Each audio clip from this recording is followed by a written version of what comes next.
Hello and welcome to our today's session of CSS Client Side Scripting Language.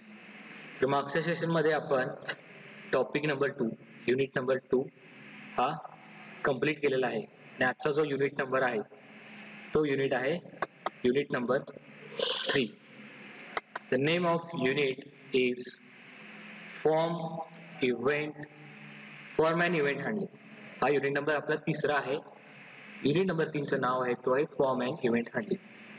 आतापर्यंत जे आपले 2 unit झालेले आहेत ते मॅक्सिमम आपले ऑब्जेक्ट ओरिएंटेड प्रोग्रामिंग किंवा ऑब्जेक्ट ओरिएंटेड बेस्ड होते.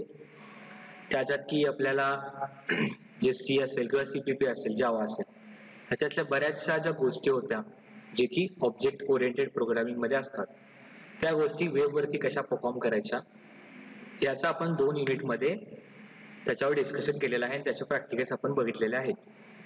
तर आता जो आपण जावास्क्रिप्ट म्हणतो तर त्याचा मॅक्सिमम भाग आता इथून पुढे सुरू होणार आहे जो की असणारा फॉर्म इव्हेंट हँडलिंग कुकीज अशा प्रकारच्या ज्या पुढच्या गोष्टी असणार आहेत त्या इथून पुढे चालू होणार आहेत.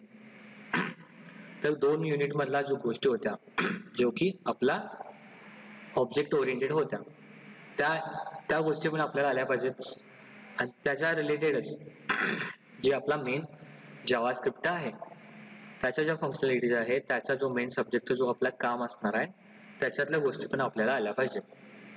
तर आता आपला मेन जो युनिटचं नाव आहे तो आहे फॉर्म अँड इव्हेंट हँडलिंग. आता ह्याच्यातला आपण फॉर्म पण एक यूज केलेला आहे आणि एक ऑन क्लिक इव्हेंट पण आपण याच्या अगोदर बघितलेला आहे. हा मी ह्याच्या अगोदर प्रॅक्टिकल का करून घेतलं जेणेकरून पुढच्या ह्या ज्या येणाऱ्या अपकमिंग व्हिडिओज असणार आहेत जो की आपल्या लेक्चर्स असणार आहेत त्याच्यावर डिफिकल्टी येऊ नये यासाठी प्रॅक्टिकल मध्येच आपण एक फॉर्म डिझाईन केलेला होता. त्याच फॉर्म मध्ये आपण माऊस क्लिक इव्हेंट केलेला जनरेट जो की आपला एक्सपेरिमेंट नंबर 1 होता. त्याचं आपण अरिथमॅटिक ऑपरेशन परफॉर्म केलेलं एक आपण सिंपल कॅल्क्युलेटर डिझाईन केलेला होता. तर आजच्या या युनिटमध्ये आपण जे टॉपिक कव्हर करणार आहोत तर याच्यात पण बरेचसे टॉपिक्स असणार आहेत या युनिटमध्ये त्याच्यामुळे ह्याच्यावर पण आपण लक्ष देऊन काम केलेलं पाहिजे. तर जो आजचा टॉपिक असणार आहे तो असणार आहे building block of a form. ह्याच्यातला थोडा पार्ट आपण आज स्टडी करणार आहोत. तर हा 3.1 असणार आहे. आता बाकीच्या ह्या युनिटमध्ये काय काय असणार आहे इन्क्लुडेड त्याचा आपण एक इंडेक्स ओव्हरव्ह्यू घेऊया. तर 3.1 आला building blocks of a form म्हणजे फॉर्म बिल्ड करताना आपल्याला कोणकोणत्या गोष्टी लागणार आहेत ह्याचा एक छोटासा ओव्हरव्ह्यू असणार आहे. त्याच्यानंतर जो पॉइंट येतो तो आहे 3.2 फॉर्म इव्हेंट म्हणजेच आपला जो फॉर्म असणार आहे HTML फॉर्म त्या फॉर्म मध्ये आपण इव्हेंट कसे जनरेट करायचे जसं आपण माऊस क्लिकला एक इव्हेंट केलेला होता अशा प्रकारे व्हरायटी ऑफ इव्हेंट कोणकोणते असतात आणि ते यूज कुठे करायचं काय करायचं ह्याच्या संदर्भात सगळा जो असणारा पॉइंट तो असणार आहे 3.2 मध्ये फॉर्म इव्हेंट्स मध्ये. त्याच्यानंतर येणार आहे 3.3 जो की आहे फॉर्म ऑब्जेक्ट्स अँड एलिमेंट म्हणजे फॉर्म मध्ये कोणकोणत्या प्रकारचे ऑब्जेक्ट असणार आहेत कोणकोणते एलिमेंट्स असणार आहेत जे की आपल्याला फॉर्म डिझाईन करण्यासाठी लागणार आहेत किंवा फॉर्म मध्ये आपण कोणकोणत्या प्रकारचे ऑब्जेक्ट्स एलिमेंट्स यूज करू शकतो. त्याच्यानंतर एक भाग येतो तो आहे 3.4 जो की आहे changing the attribute value dynamically. आता ऍट्रिब्यूट म्हणजे काय एखाद्या गोष्टीची किंवा एखाद्या पर्टिक्युलर त्या ऑब्जेक्टची किंवा एलिमेंटची त्याचा ऍट्रिब्यूट असते स्वतःच त्या ऍट्रिब्यूटची व्हॅल्यू चेंज करायची कशा प्रकारे डायनॅमिकली. डायनॅमिक म्हणजे रन टाइमला मुव्हिंग असतात त्या गोष्टी डायनॅमिकली. मग हे चेंजिंग ऍट्रिब्यूट व्हॅल्यूज डायनॅमिकली. आता ह्या व्हॅल्यूज कशा चेंज करायच्या ऍट्रिब्यूट्स काय असतात कोणत्या व्हॅल्यू चेंज करायच्या आणि डायनॅमिकली ते ऑपरेशन परफॉर्म कसं करायचं ते हे हा पॉईंट आपल्यामध्ये असणार आहे. तर त्याच्यानंतर पॉईंट येतो तो असणार आहे 3.5 चेंजिंग ऑप्शन लिस्ट डायनॅमिकली. आता ऑप्शन लिस्ट म्हणजे काय असणार आहे तर हे आतापर्यंत आपण स्टडी केलेलं नाहीये की ऑप्शन लिस्ट आपण आतापर्यंत बघितलेली नाही तर ते आपण ह्याच्यामध्ये बघणार आहोत या युनिटमध्ये. आणि पुढचा पार्ट येतो तो आहे 3.6 इव्हॅल्युएटिंग चेकबॉक्स सिलेक्शन. तर चेकबॉक्स आपण यूज केलेला आहे आपण आता ह्या सब्जेक्ट मध्ये अजून केलेलं नाही पण तुम्ही डे टू डे लाईफ मध्ये कधी ना कधी केलेलं आहे. जसं आपण गुगल फॉर्म मध्ये बघतो की जो ऑप्शन आपल्याला चेक करायचा त्याला आपण क्लिक करतो जसं की एक राऊंड सर्कल असतो त्याच्यामध्ये ब्लॅक डॉट असतो हा आपला चेकबॉक्स असतो. चेकबॉक्स मध्ये आपण राऊंड बॉक्स पण येतो किंवा आपला मेन जो की असतो आपला परफेक्टली स्क्वेअर, ज्याला आपण टिक केला तर आपल्याला तो चेकबॉक्स चेक टिक दाखवतो, त्याला आपण चेकबॉक्स म्हणतो. इव्हॅल्युएटिंग सिलेक्शन साठी आपण चेकबॉक्स करणार आहे. ह्याचं जे असणार आहे ते आपण 3.6 मध्ये बघणार आहोत. तर 3.7 येतो तो येतो चेंजिंग अ लेबल डायनॅमिकली. आता लेबल काय असतं, फॉर्म मध्ये लेबल कुठं असतो किंवा कोणकोणत्या गोष्टी फॉर्म मध्ये इन्क्लुडेड असतात त्याच्या रिलेटेड लेबल कुठे असणार, आणि मला चेंज एखाद्या फॉर्म मध्ये माझा ऑलरेडी लेबल असेल किंवा मला त्याच्यात लेबल घ्यायचं असेल तर तो डायनॅमिकली त्याच्यात चेंजेस कसे करायचं ह्याच्या सगळा जो स्टडी असणार आहे तो आपला 3.7 मध्ये असणार आहे. तर त्याच्यानंतर दुसरा भाग येतो तो होतो 3.8 दॅट इज मॅन्युप्युलेटिंग फॉर्म इलेमेंट्स. तर मॅन्युप्युलेटिंगचा अर्थ आपल्याला माहित झालेला आहे की आपण मॅन्युप्युलेटिंग स्ट्रिंग केला, मॅन्युप्युलेटिंग ॲरे केला, तशा प्रकारेच आता आपला फॉर्म असणार आहे. तर फॉर्म मध्ये मी मॅन्युप्युलेशन कशा प्रकारे करू शकतो, तर ह्या गोष्टी किंवा फॉर्म मध्ये म्हणा किंवा फॉर्मचे जे काही पर्टिक्युलर एलिमेंट्स असणार आहेत तर त्याच्यामध्ये मला मॅन्युप्युलेशन कशा प्रकारे करता येतील आणि मॅन्युप्युलेशन करताना मला कोणकोणत्या मेथड्स अवेलेबल असतील किंवा कोणकोणत्या फंक्शनॅलिटीज मला जावास्क्रिप्टनं फॉर्म एलिमेंट मध्ये प्रोव्हाइड केलेल्या असणार आहे, या सगळ्या गोष्टी आपण 3.8 मॅन्युप्युलेटिंग फॉर्म मध्ये बघणार आहोत. आणि त्याच्यानंतर लास्ट पार्ट येतो तो म्हणजे इंट्रेन्सिक फंक्शन. आता काही वेळेला तुम्ही शब्द ऐकून असाल की एक्सट्रिन्सिक आणि इंट्रेन्सिक हे अशा प्रकारे काय असणार आहे, तर हा आपण पॉइंट आपण सध्या तरी शिकलेला नाही आहे, आपण ह्या युनिटमध्ये शिकणार आहोत. तर टोटल ह्या युनिटमध्ये टेबल ऑफ कंटेंट 9 आहे, तो 3.1 पासून 3.9 पर्यंत चालू होतो.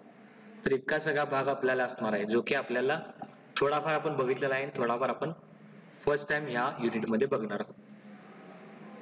तर सुरुवात करूया 3.1 building block of a form किंवा building block of a form. म्हणजेच एखाद्या फॉर्म साठी म्हणजे एक फॉर्म मला बिल्ड करायचा असेल तर मला त्याच्यात काय काय लागते, काय काय मला गरजेचं असते. आता आपण एक्झाम्पल सुरुवातीलाच घेऊया आपला गुगल फॉर्म जो की आपण MCQ साठी यूज करतो. तर सुरुवातीला काय असतो, मेन आपला फॉर्मचा एक स्ट्रक्चर असतो. मग सुरुवातीला एक टेक्स्ट बॉक्स असतो ज्यात तुम्हाला इंटर नेम असतं, त्याला आपण काय म्हणतो टेक्स्ट बॉक्स. त्याच्यानंतर एक टेक्स्ट बॉक्स असतो, नेम मध्ये आपण काय घेतो आपल्या स्ट्रिंग्स व्हॅल्यू घेतो जो की आपला कॅरेक्टर्स घेतो. त्याच्यानंतर आपण घेतो तो दुसरा फॉर्मचा जो टेक्स्ट बॉक्स असणार आहे तो आपण घेतो, तो म्हणजे आपला एनरोलमेंट नंबर, आणि त्याच्यानंतर तो आपला रोल नंबर. तर एनरोलमेंट नंबर आणि आपला रोल नंबर हे दोन्ही इंटिजर असतात त्यामुळे आपण त्याच्यात इंटिजर इन्सर्ट करतो. अशा प्रकारे स्टार्टिंगला आपले 3 झाले. आणि ज्या वेळेला आपण मेन क्वेश्चनिंगला चालू करतो की आपला मेन MCQ असणार आहे क्वेश्चन, जो वरती क्वेश्चन असतो त्याच्या खाली 4 आपल्याला ऑप्शन्स मिळतात. तर जो ऑप्शन आपण चूज केल्यानंतर ज्याला आपण क्लिक करतो त्याला आपण काय म्हणतो चेकबॉक्स, जो की राऊंड मध्ये आपल्याला मिळतो किंवा आपल्याला स्क्वेअर मध्ये मिळतो. अशा प्रकारे या बेसिक गोष्टी आपण इथे यूज करतो. त्याच्यानंतर आपल्याला लास्टला किंवा एखाद्या वेळेला सबमिट बटन मिळतं, पण ज्या वेळेला आपण पूर्ण आपला फॉर्म फिल केल्यानंतर जो गुगल फॉर्म आपण कन्सिडर करतो, जोपर्यंत तुम्ही सबमिट करत नाही तोवर तुमचा जो आपला रिझल्ट असणार आहे किंवा तुम्ही जे अटेम्प्ट केलेले क्वेश्चन्स असणार आहेत त्याचा रिझल्ट तुम्हाला शो होत नाही. तर ज्यावेळेला तुम्ही सबमिट क्लिक करता त्यावेळेला तुम्हाला कळते त्याचा रिझल्ट की तुम्ही किती अटेम्प्ट केला, तुमचे बरोबर किती असणार आहे. ह्याला आपण म्हणतो बेसिक स्ट्रक्चर ऑफ फॉर्म. तर ह्याच्यामध्ये आपण काय काय बघणार आहोत. When you learn HTML, a form is a section of a HTML document that contain elements. आता HTML डॉक्युमेंट काय असतं हे आपण बघितलेलं आहे. तर फॉर्म काय असतो ह्याच्यावर पण आपण डिस्कशन केलेलं आहे आणि आपण याच्या अगोदर फॉर्म यूज पण केलेला आहे. तर आता एलिमेंट काय काय होते मी शॉर्ट मध्ये तुम्हाला सांगितलेलं आहे. आणि कोणकोणते असतील तर ते असणार आहे रेडिओ बटन्स. तर रेडिओ बटन कसे असणार, काय काय असणार ते आपण नंतर शिकणारच आहोत. त्याच्यानंतर दुसरा येतो तो म्हणजे टेक्स्ट बॉक्स, जो की आपण ऑलरेडी यूज केलेला आहे HTML मध्ये, प्लस आपण गुगल फॉर्म मध्ये पण केलेला आहे. आणि जो आपण रेडिओ बटन म्हणतो ना, तर रेडिओ बटन आपण कोणता घेतलेला आहे, आपल्या गुगल फॉर्मला आपण MCQ घेतो त्यामध्ये तुम्ही जो 4 पैकी एक ऑप्शन सिलेक्ट करता त्याला आपण म्हणतो रेडिओ बटन किंवा आपण म्हणतो त्याला चेक बॉक्स पण म्हणतो. पण शक्यतो मॅक्सिमम टाइमला चेक बॉक्स कधी येतो की तो बॉक्स स्क्वेअर असतो आणि त्याच्यात चेक मार्क आपल्याला असतो, त्याला आपण चेक बॉक्स म्हणतो. रेडिओ बटन आपण सिलेक्शन साठी यूज करतो. त्याच्यानंतर तिसरा बॉक्स येतो तो म्हणजे चेक बॉक्स.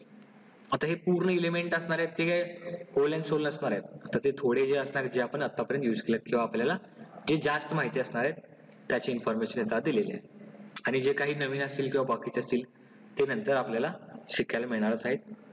तर त्याच्यानंतर येतो तो म्हणजे ऑप्शन लिस्ट. सध्या ऑप्शन लिस्ट म्हणजे आपण एखाद्या वेबसाईट वरती गेल्यावर किंवा आपण MSBT ची वेबसाईट असेल तर एखाद्या वरच्या टॅब मध्ये तर आपल्याला काय ते ड्रॉपडाऊन एरो होते की एखाद्या ऑप्शनवर क्लिक केला तर तुम्हाला एक ऑप्शनची लिस्ट येते खाली. जसं की ड्रॉपडाऊनची लिस्ट येते ना तशा प्रकारे सेम आपल्याला ऑप्शन लिस्ट येते. तशा प्रकारच्या गोष्टी असतात. तर ते कशा असतात किंवा काय काय असतात ते कसं तयार करायचं वगैरे ह्याचा जो सगळा अभ्यास असणार आहे तो आपल्याला building block of a form हा असणार आहे. म्हणजे मेन गोष्टी आपल्याला एका फॉर्म बिल्ड करण्यासाठी कशासाठी लागतात किंवा काय काय लागतात. तर एका फॉर्म मध्ये मला रेडिओ बटन्स पण लागतात. आता फॉर्म आपण घेतला तर एक सिंपल रजिस्ट्रेशन फॉर्म एक घेऊया. एक मेल आहे फिमेल आहे. तर मेल फिमेल मध्ये आपला क्रायटेरिया चूज करताना आपण ज्या ठिकाणी क्लिक करणार आहे त्याला आपण म्हणतो रेडिओ बटन. मेलला क्लिक केला तर रेडिओ बटनच्या मेलला क्लिक, फिमेलला केला तर रेडिओ बटन फिमेलला क्लिक. चेकबॉक्स म्हणजे काय, आपण काही वेळेला एखादं सॉफ्टवेअर इन्स्टॉल करताना किंवा एखादं ऍप्लिकेशन इन्स्टॉल करताना आपल्याला दाखवते की I have read the instructions regarding this software, this application or this form. त्याला आपण म्हणतो चेकबॉक्स म्हणतो आपण. त्याच्यानंतर टेक्स्ट बॉक्स आपण यूज केला ऑप्शन लिस्ट आपल्याला ड्रॉपडाऊन मध्ये दिसलेलीच आहे. HTML form elements are also known as controls. आता कंट्रोल स्ट्रक्चर आपण बघितलेलं आहे की जशा प्रकारे आपण एखाद्या प्रोग्रामवर टोटल कंट्रोल ठेवण्यासाठी आपण कंट्रोल स्ट्रक्चर यूज करतो. सिमिलरली HTML च्या फॉर्म मध्ये कंट्रोल करण्यासाठी आपण जे एलिमेंट्स यूज करतो त्याला आपण म्हणणार आहे कंट्रोल्स. जे की HTML फॉर्म बिल्ड करण्यासाठी त्याला बरेचसे एलिमेंट लागणार आहे तर त्या एलिमेंटला आपण म्हणणार आहे controls. Forms are used for all kinds of purpose. तर बरेचसे पर्पज, आता आपला एक पर्पज आहे की आपण युनिट टेस्ट साठी किंवा आता क्लास टेस्ट साठी आपण टेस्ट 1 साठी घेतलेला. जसं की आपण लेक्चर संपल्यानंतर एक लेक्चर झाल्यानंतर गुगल फॉर्म साठी एक फॉर्म डिझाईन करतो किंवा तुम्ही कॉलेजच्या रजिस्ट्रेशन साठी एक फॉर्म भरलाय आपल्या ग्रुपवरती लिंक आलेले त्या स्टुडंटचं name, roll number, mobile number, address अशा प्रकारचा एक फॉर्म फिल केलाय. तर असे कोणत्या प्रकारे त्याच ठिकाणी यूज करतात. तर एक असतो तो बिझनेस फॉर्म साठी. जसं की बऱ्याच ठिकाणी बऱ्याचशा कंपन्या ज्या वेळेला आपण इंटरव्ह्यू वगैरे देत असतो कॉलेजसाठी तर रजिस्ट्रेशन करण्यासाठी गुगल फॉर्म देतात, त्याच्या लिंक देतात. तर तो एक प्रकारे बिझनेस होतो त्यांचा की कंपनी तुम्हाला रिक्रूट करणार किंवा बाकीचे काही कंपनीज असतील, काही देवाणघेवाण इम्पोर्ट एक्सपोर्ट असतील तर त्यांच्या बिझनेससाठी पण त्यांनी फॉर्म डिझाईन केले जातात. बिझनेस पर्पज साठी पण आपण गुगल फॉर्म्स किंवा कोणतेही फॉर्म्स आपण घेतो. त्यानंतर म्हणतो ऑनलाईन सर्वे. ऑनलाईन सर्वे म्हणजे कसं की बऱ्याच ठिकाणी आपण रेटिंग वगैरे देतो की एखादा आपण सॉफ्टवेअर किंवा एखाद्या वेबसाईट वरती आपण काहीतरी परचेस करत असलो किंवा परचेस करून झाल्यानंतर त्याचा एक सर्वे असतो की रिव्ह्यूज द्या, रिव्ह्यूज टाईप की आमचा प्रोडक्ट कसा वाटला किंवा आमची वेबसाईट कशी वाटली अशा प्रकारे छोटासा एक रिव्ह्यू टाईप येतो. कधी कधी युट्यूबला पण येतो आपल्याला की शक्यतो जास्त टाइमला युट्यूबला ऑनलाईन सर्वे एकदम मिनिमम टाइमला येतात, कमी येतात, पण युट्यूबला पण ऑनलाईन सर्वे येतात. तशाच प्रकारे आपल्याला ऑनलाईन वेबसाईट साठी पण येतात किंवा काही मेलवरती पण त्याने ऑनलाईन सर्वेसाठी लिंक देतात. अशा व्हरायटी ऑफ बिझनेस मध्ये आपण किंवा व्हरायटी ऑफ ऑनलाईन सर्वे मध्ये फॉर्म्सचा यूज करतो. त्यानंतर आपण जो यूज करतो, जो आपण मेन यूज करतो तो आहे ऑनलाईन टेस्ट, जो की आपण MCQ टेस्ट घेतो, याचा आपल्याला अनुभव जास्त आहे. त्याच्यानंतर येतो की म्हणजेच information entered into a form is sent to the web server for processing when the user clicks a submit button. आता आपल्याला माहित आहे की एखाद्या फॉर्मला पूर्ण प्रोसेस पूर्ण करण्यासाठी त्याला सबमिट बटन क्लिक करावं लागतं. सबमिट बटन ज्यावेळेला क्लिक करतो त्यावेळेला जो आपण युजरने एंटर केलेला डेटा असेल, सगळा टेक्स्ट बॉक्स असतील किंवा काही चेक बॉक्स असतील, रेडिओ बटन्स, कोणत्याही प्रकारचे एलिमेंट त्याने जर यूज केलेले असतील आणि त्याचा जो रिझल्ट असणार आहे तो आपल्याला डेटाबेस मध्ये सेव्ह करायचा असतो की जो वेब सर्व्हर वरती असतो त्याला जर सेव्ह करायचं असेल तर युजरनं त्या फॉर्म फिल केल्यानंतर सबमिट बटनवर क्लिक करणं कंपल्सरी असतं. The program that processes the form called as common gateway interface. म्हणजे आपल्याला एक गोष्ट इथं नवीन शिकायला मिळाली की म्हणजे आता एक माझा फॉर्म आहे, त्याच्यावर प्रोसेस जो प्रोग्राम त्याला प्रोसेस करतो त्याला काय म्हणतो, CGI. CGI म्हणजे कॉमन गेटवे इंटरफेस. तर हा गेटवे इंटरफेस कॉमन असणार आहे, म्हणजे कॉमन गेटवे इंटरफेस जो असणार आहे तो आपल्या फॉर्मला प्रोसेस करतो आणि वेब सर्व्हर वरती त्याचं प्रोसेसिंग करतो. तर पुढचा पॉइंट आपण डिस्कस करणार आहोत तो असणार आहे की एखाद्या फॉर्म मध्ये ऑब्जेक्ट कोणकोणते असणार आहे, त्याच्या प्रॉपर्टीज कोणकोणत्या आहेत. जसं आपण ऑब्जेक्ट ओरिएंटेड मध्ये कोणकोणत्या प्रकारचे ऑब्जेक्ट्स असतात आणि ते कशा प्रकारे ऍक्सेस करतात, तशा प्रकारे आपण फॉर्म मध्ये बघणार आहोत की फॉर्म मध्ये कोणकोणत्या प्रकारचे ऑब्जेक्ट्स असतात आणि त्याला प्रॉपर्टी कोणकोणत्या प्रकारच्या असतात आणि याच्यातले काही आपण यूज केलेले असतील किंवा नसतील किंवा ते आपण फ्युचर मध्ये यूज करणार आहोत. तर इथं लेफ्ट साइडला एक आपला हा टेबल आहे, मेन टेबल ऑफ कंटेंट आपला असणार आहे. हा पहिल्या टेबलचं नाव असणार आहे, तो आहे टायटल म्हणजे प्रॉपर्टी. ही कोणती प्रॉपर्टी असणार आहे त्याचं डिस्क्रिप्शन असणार आहे. आता हा ऑब्जेक्ट असणार आहे. आता ऑब्जेक्ट वरती एक्सेप्ट कॅरेक्टर सेट, तर कॅर सेट म्हणजे आपण कॅरेक्टर सेट असणार आहे. ही एक प्रॉपर्टी ऑब्जेक्ट साठी आपल्याला अवेलेबल मिळते. ह्या नंबर ऑफ प्रॉपर्टीज आहेत की ज्या ऑब्जेक्ट साठी अवेलेबल मिळतात आणि त्याचं डिस्क्रिप्शन आपण इथे दिलेलं आहे. तर एक्सेप्ट कॅरेक्टर सेट मध्ये आपल्याला काय मिळतं की sets or returns the value of accept character set attribute in the form. आता ज्या फॉर्म मध्ये आपण एखाद्या ऑब्जेक्ट साठी आपण हा प्रॉपर्टी यूज केली असेल कॅरेक्टर सेट एक्सेप्ट करण्यासाठी, तर याचा अर्थ काय होतं, एक तर ती व्हॅल्यू तिथे सेट होते किंवा ती व्हॅल्यू तिथून रिटर्न होते आपल्याला, की त्या गोष्टी किंवा ते जे फॉर्म मध्ये ते अट्रिब्यूट असणार आपल्याला, तर त्याचा जो कॅरेक्टर सेट असणार आहे तो आपल्याला एक्सेप्ट करायचा आहे की नाही. तर नावातच दिसते एक्सेप्ट कॅरेक्टर सेट. तर माझ्याकडे जो कॅरेक्टर सेट असणार तो एक्सेप्ट करण्यासाठी किंवा सेट करण्यासाठी किंवा मी रिटर्न करण्यासाठी तो मी प्रॉपर्टी यूज करणार माझ्या ऑब्जेक्ट साठी. कुठे, फॉर्म मध्ये. दुसरा आपला प्रॉपर्टी असणार आहे तो आहे ऍक्शन. ऍक्शन म्हणजे काय, sets or returns the value of action attribute in the form. Action म्हणजे आपण काय करतो फॉर्म मध्ये, आपण क्लिक केलो, आपण स्क्रोल केलो, अशा प्रकारच्या जे ऍक्शन युजर परफॉर्म करतो की ते आपल्याला वेबवरती किंवा आपल्याला सर्व्हर वरती आपल्याला समजायला पाहिजे की युजर आपल्या वेबसाईट वरती येऊन किंवा आपल्या फॉर्म वरती येऊन तो काय काय करतो, की त्याचे ऍक्शन्स कोणकोणते असतात. तो बॅक जातो का, तो फॉरवर्ड जातो का, तो नेक्स्ट बटन दाबतो का, तो सबमिट दाबतो का, तो बॅक दाबतो का, अशा प्रकारचे कोणकोणते बटन्स किंवा कोणकोणते ऍक्शन्स युजर परफॉर्म करणार असतो ते आपण ऍक्शन प्रॉपर्टी मध्ये डिस्कस करतो किंवा ऍक्शन प्रॉपर्टी आपल्याला तो फंक्शनॅलिटी प्रोव्हाइड करते. त्यानंतर तो तिसरा प्रॉपर्टी येतो, तिसरी प्रॉपर्टी आहे ती म्हणजे ऑटो कम्प्लीट, जो की त्याच्या नावामध्येच लिहिलेला आहे की sets or returns the value of auto complete attribute in the form. तर बऱ्याच वेळेला तुम्ही मोबाईल वरती गुगलचा कोणता तरी फॉर्म असेल किंवा कोणत्याही प्रकारच्या वेबसाईट वरती तुम्ही युजर नेम किंवा पासवर्ड टाकत असाल, तर त्या ठिकाणी एखाद्या वेळेला त्याच वेबसाईट वरती तुम्ही ऑलरेडी लॉग इन वगैरे केलं असणार, तर त्यावेळेला तुम्ही फक्त त्या टेक्स्ट बॉक्स वरती क्लिक केल्यावर ऑटोमॅटिक तुम्हाला एक छोटीशी लिस्ट येते की तुम्ही ह्याच्या अगोदर काय काय एंटर केलेलं आहात.